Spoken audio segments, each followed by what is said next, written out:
All right, welcome. If you're an aspiring marketer, you're in the right place. We're about to pull back the curtain on one of the most powerful tools you'll ever use, market research. So, let's just dive right in. How do you avoid a total marketing disaster? Look, every single decision you make as a marketer, launching a product, changing a price, a new ad, it all carries risk. The stakes can be incredibly high, but there is absolutely a way to navigate all that uncertainty and make smart, informed choices that really lead to success. So, think of this as our quest map. We're going to journey through all the essential stages of market research. We'll start with the big questions you need to ask, we'll look at the tools of the trade, and oh yeah, we'll get into a legendary cautionary tale. By the end of this, you're going to have the tools to be a much more confident decision maker. Okay, first things first. Market research isn't just about collecting mountains of data. It's really about answering the big, important questions that can literally make or break a brand's success. It's the difference between just guessing and actually knowing.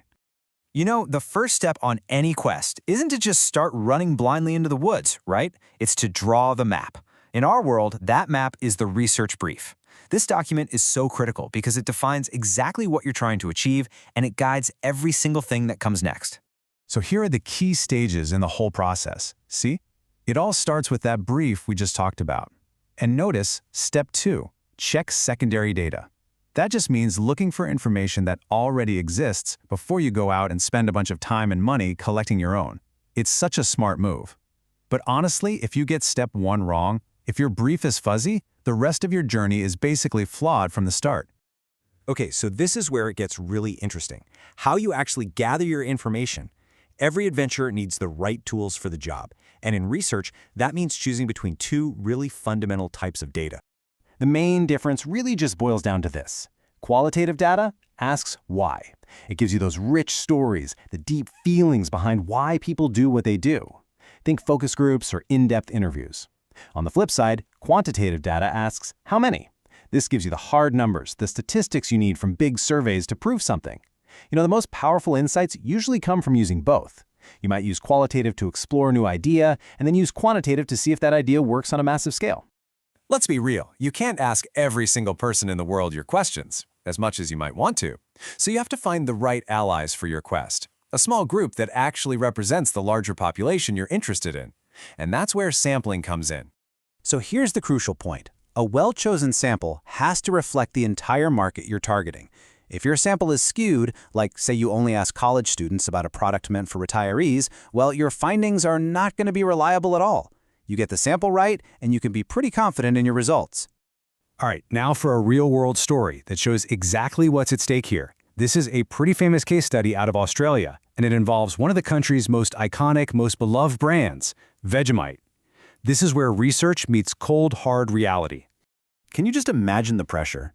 Your job is to name a new product for a brand that is basically a national treasure.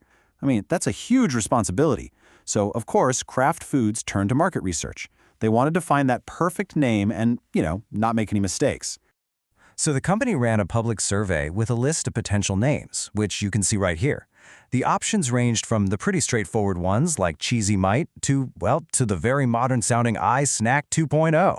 And based on all the public input, a winner was chosen. Yeah. Despite all that data, the launch was a complete public relations disaster. People relentlessly mocked the name iSnack 2.0. And this is such a powerful lesson for every marketer.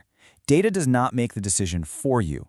Your job is to interpret it with wisdom, with cultural context, and with a really deep understanding of your customer's emotional connection to your brand.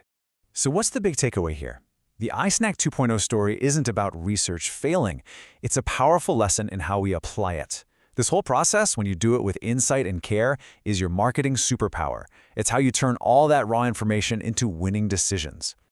So let's recap your quest checklist, okay? These are the absolute essentials. Always start with a crystal clear question. Choose the right tools for that specific job. Find a representative group of people to talk to. And maybe most importantly, analyze everything with real insight, turning all that data into a story that leads to a smart decision. Mastering these steps will help you avoid the traps and find the real treasure. And that's your first guide to market research. The journey of any great marketer is really just a series of questions waiting to be answered. You have the map, you have the tools, so now it's your turn to start asking.